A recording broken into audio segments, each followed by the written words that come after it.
Magandang gabi sa bawat isa. Muli, night devotion tayo at ngayon ay dito na tayo sa verse 16 to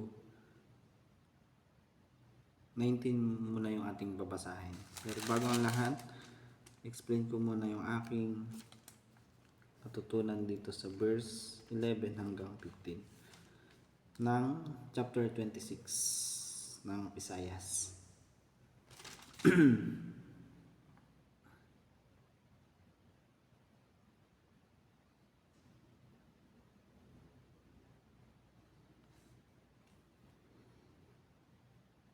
Ang nakita kong aral dito, itong verse 15, sabi dito, pinaunlad mo ang iyong bansa o Yahweh at pinalawak mo rin ang kanyang lupain. Dahil dito'y karapat-dapat kang parangalan. Ang nakuha kong aral dito, sa verse 15, 11 to 15 ay yun nga verse 15. At ang pagkakaunawa ko po dito, base po sa aking pagkakaunawa, pinapaunlad ng Panginoon ang taong nagpapasakop sa kanyang kalooban. Kung tayo patuloy na magpapasakop sa kanyang kalooban, kung patuloy tayong susunod sa kanya, tayo po ay kanyang pagpapalain. Yung dati nating pamumuhay na magulo, unti-unti niya pong inaayos kung patuloy po tayong magpapasakop po sa kanya pong kalooban. At karapat-dapat po na atin siyang parangalan, sapagkat wala pong saysay ang ating buhay kung wala tayo sa Panginoon at kung walang siyang presensya sa atin. Kung hindi natin siya nakakausap, yun po yung aking pagkakaunawa po dito.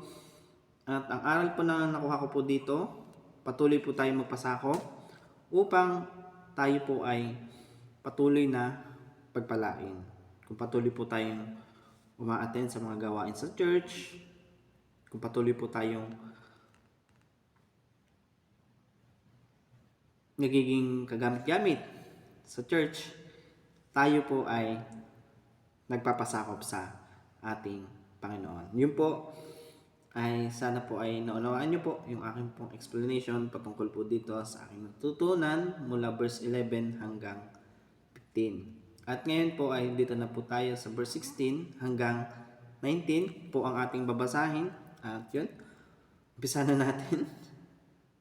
Hinahanap ka nila sa gitna ng hirap. Parusahan mo'y ikaw ang tinawag. Sa iyong harapan, katulad naming babaeng mga anak, napapasigaw sa tindi ng hirap. Matinding hirap ang aming dinadanas, ngunit ito'y nawalan ng kabuluhan. Wala kaming napagtagumpayang labanan at wala kaming anak na magmamana ng lupain. Ngunit muling mabubuhay ang mga anak mong namatay, mga bangkay ay gigising at aawit ng may galak. Kung paanong ang hamog sa lupa ay nagpapasiriwa, ang Espiritu ng Diyos ay nagbibigay buhay. At yun po, muli, hanggang dito na lamang po. Kita-kits po ulit tayo sa ating night devotion, bukas po ng gabi. Bukas ko po ng gabi, ulit i-explain kung ano po yung aking natutunan dito sa verse 16 to 19. See you tonight devotion. God bless po. Bye-bye.